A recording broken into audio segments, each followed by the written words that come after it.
Ladies and gentlemen, it's now time to also deep dive into our final conversation for the day one of the summit. And it leaves us with a very important question. Is it really the right time to invest in India? If that's a question on your mind, then let's have none other than a stalwart of a leader joining us to share his thoughts. None other than Gopichand P. Hinduja, co-chairman, Hinduja Group. And ladies and gentlemen, as we all know, that GP, as he prefers to call himself, as a student of the University of Life, believes that experience has been his best teacher. And he will be here in conversation with none other than Nayantara Rai, Chief of Bureau, Delhi, ET Now. Time to deep dive into our final conversation for the day one, set the tone with a very important question with regard to investments. Is it the right time to invest in India? Let's find that out. Here we go. Delighted to be in conversation with Mr. GP Hinduja, one of the biggest industrialists that we have out of India, a global conglomerate here. Mr. Hinduja, a pleasure talking to you. Thank you so much for joining us here for this big event. We're now talking at a time when there is so much uncertainty, Mr. Hinduja. You know, if we've had a pandemic, then there's a war, Russia, Ukraine, the world is being divided. There is all this back and forth, which is taking place on whether we're going to see Russian oil being removed from the world energy mix, whether the OPEC will hike output. Either way, we've got inflation. We've got the US Fed looking to, rein in inflation. How are industrialists like you navigating through all of this uncertainty? I think that's something that our audience would love to know about. You see, what you saw in 19th and 20th century, I don't think the world will go towards that, because the experience, what they saw in the 19th and 20th century is in the mind of everyone. They are all concerned. They are all worried. And I, being an optimistic person, I believe that some sort of settlement will happen between Ukraine and Russia. And I think our Prime Minister Modi, who always maintains good relations with everyone, can play an important role in bringing peace and settlement. But irrespective, I have heard that the foreign ministers are going to meet in Istanbul, and this may give a good start to bring a settlement. No doubt it has affected the global economy. And you mentioned about oil and gas. You have seen the crude oil prices jumping to 139. And especially the maximum impact will be to Europe, who are having 40% of the gas from Russia. But these are all professionally worked out. But if you look entrepreneurially, and if someone is positive, always thinker like me, I always find there is a way to settle and resolve it.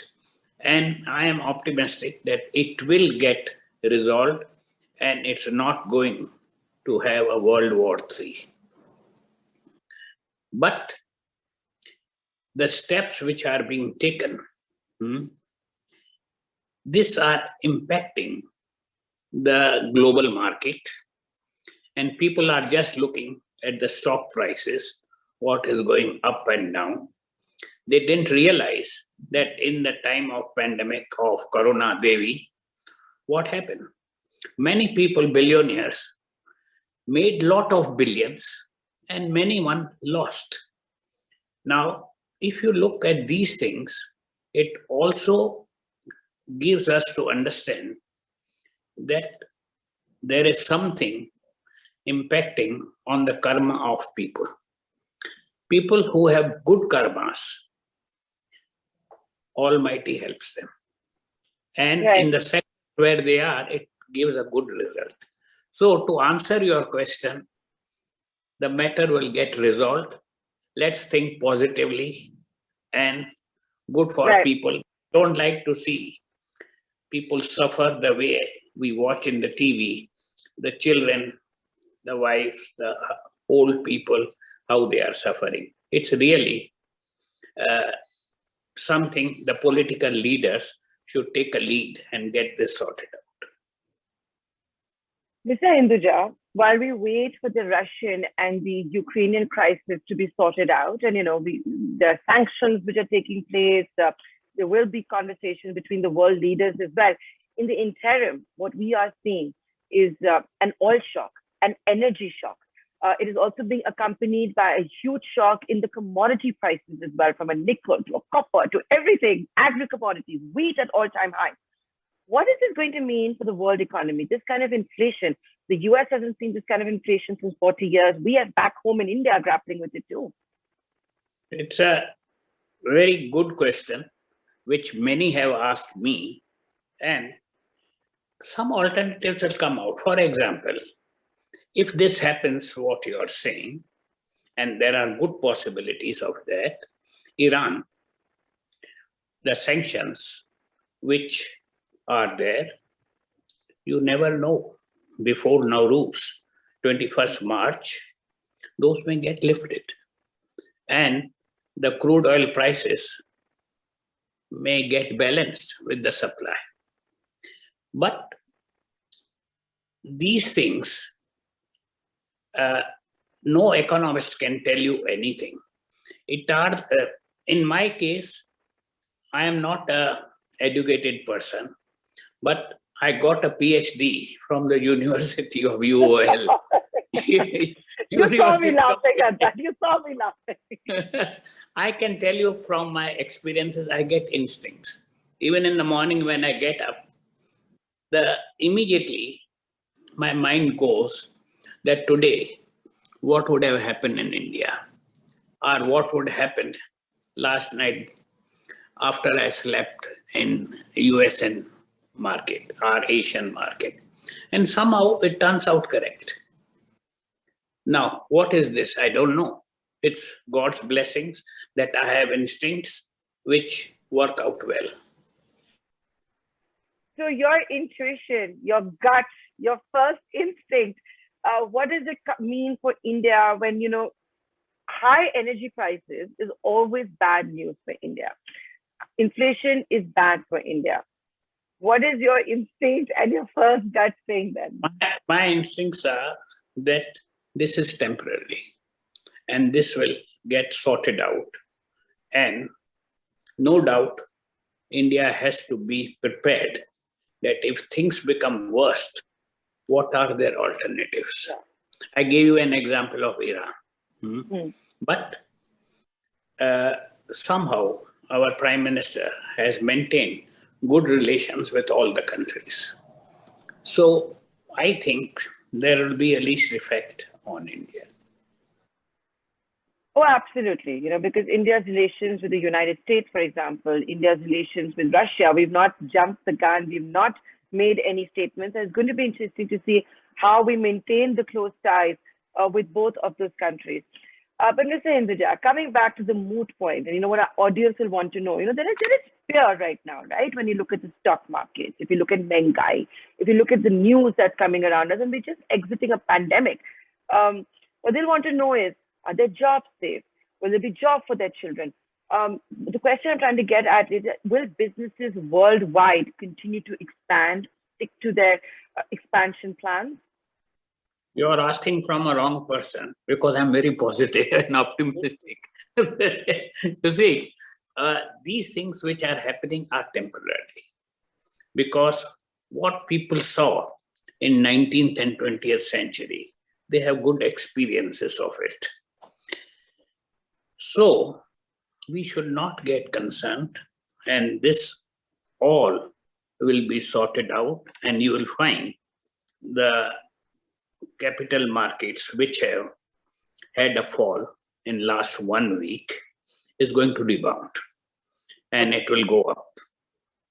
And if you like, we can have a small bet of not more 1,000 rupees. No, I am maybe as optimistic as you. I'm an eternal optimist. Even though I'm a journalist, I'm not your typical. I am an optimist. So I'm going to skip this bet. Good. So this is transitionary. So you're saying that, so is this also then being seen as an opportunity for industrialists like you to make their move? Let me tell you, being entrepreneurs, we always keep on shifting, looking at opportunities. This actually is giving good opportunities for looking at new sectors. And we are not in one vertical. Yeah. We have so many verticals. And even what you see in India, you have 11 verticals there. But globally, we are in 48 countries of the world. And every day, our alternative day, we get many proposals. So wherever our instincts go, we immediately jump on it. Not only that, our younger generation, third generation, they are all for new technologies. Yeah. Look at my son, Dheeraj. He has gone in switch mobility, electric vehicles. Look at my brother Ashok's son. He has gone for, he likes everything green. And like the sari what you are wearing. And he has gone on renewable, and he's focusing more on hydrogen. And if you look at my third brother, Prakash, his son has gone on mind maze, which is to do with medical things.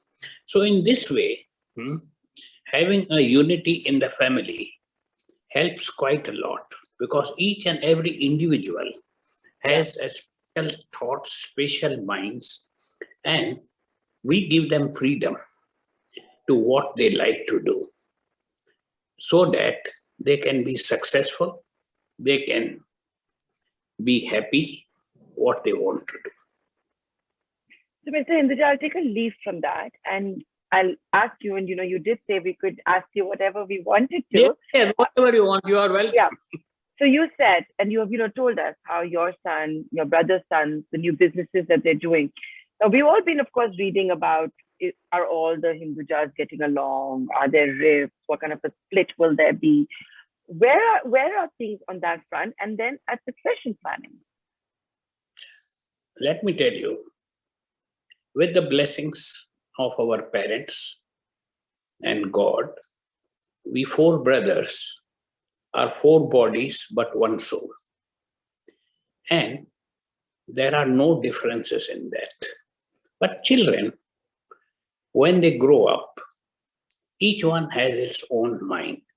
So we give them freedom to do what they like to do, but keep up the principles and values of our parents. What are the main principles? Everything belongs to everyone. Nothing belongs to anyone. When we came in this world, we were empty-handed. When we will go from here, we will be empty-handed. And whatever we are earning or developing, besides living, it's all meant to go for good causes. And our founder, the father, believed that whatever we do for health, education, and in different sectors, what the Hinduja Foundation is doing, that is the real happiness. But when I see in the world, some of the billionaires, when they make money, they become arrogant, they become proud, and then they start thinking who to meet, who not to meet. In our family, the greatest wealth is the humility. We don't believe in arrogancy, and that is again what? Maybe past karma, maybe blessings of the parents, or maybe upbringing of our parents. So all is You- well. All the brothers are getting along. There is a firm succession plan as well. Yeah, so far, God is kind, everything is going well. And as I told you, in our family, everything belongs to everyone, nothing belongs to anyone. But that doesn't mean that everyone's thinking will be same. I just explained to you. Third generation, one likes to go and become Mr. Green, all renewable. If you give him anything old traditional, he will not like to even discuss or do it. One wants to go in health. One wants to go in electric vehicles. One want to go in startup companies, in fintech. So God is kind. We tell them, okay, keep on doing what you like to do, but keep the values of the parents. That's all. Okay. Okay. And still, you see, in our family, everyone is a strict vegetarian. They keep all the traditions of the parents, what they had given. So that is also helping us in a long way. Now we are over 100 years in the business and have a lot of experiences. And when the children hear about all the experiences of our parents, our experiences, it helps them. So then tell me, Mr. Hinduja, you talked about the entrepreneurial spirit, right? Now, every crisis does bring about an opportunity. What I want to ask you is that at a time which is being described as India's decade, something you spoke about very recently at the Dubai Expo too, are you stepping up your investments in India? Have you been ever more bullish on India than today? You see, I have a lot of confidence in India. I think we were the first foreign NRI investors who invested in India with Ashok Leyland. At that time, nobody even wanted to touch India. We love our motherland. And there are so many opportunities in India. And you have to understand that if you look at the age, you have more young, talented Indians. And even when they have gone abroad, they have been successful. To answer your question, yes, we are always open for investments in India. Our only concern is that the bureaucracy and the decision making should be fast. Implementation is the key thing, which always keeps on obstructing. The government's vision, the leaders, Prime Minister Modi's vision is good. His plans are good. But down the line, that should be fast in implementation. And many a times we suffer a lot when there is no quick and fast implementation. So if there is one thing that has left you wanting, it is the implementation, if I've got that right? Implementation and bureaucracy. These two should be away because Indians are so talented. British left the bureaucracy and Indian talented people perfected it. So it has become very difficult to make moves. But we would be committed and we love to invest more and more in India because there are great opportunities. Democracy is there. And if you look at infrastructure, you look at technology, I can give you an example. One of our peons in the Bombay office, although he's uneducated, but he's excellent in the IT business. So this is the talent, no, which is coming. Absolutely. The other thing I want to ask you, and because we're talking about bureaucracy, we're talking about things that need to improve. One thing that has improved, without doubt, is the banking sector, Mr. Hinduja, where the worst seems to be behind the banking sector. Just when it comes to the cleanup of the NPAs, we started to see banks being willing to lend again. We were starting to see reactions in the stock market where share prices of most banks were going up. Where do you see the banking landscape, where it's headed? You recently had also put in a bid for IDFC mutual funds business. Let me tell you, banking and finance is in the DNA of Hinduja family from the days of our grandfather. And that is how we brothers had met the finance minister and given him the concept of starting private banks. And that is how we became the promoters of IndusInd Bank. Now, so far as NPAs are concerned, if you are on the top of it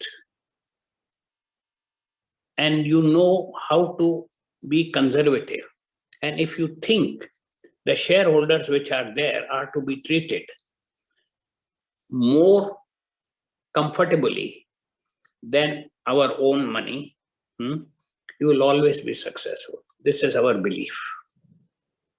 We are not only concerned how to make money. We are concerned that our shareholders should also make money. That is how, when we get opportunity like Hinduja Global, we went for it because we wanted the shareholders who were there to also get some Value fortune. unlocking. What a price you got, right? With that value unlocking.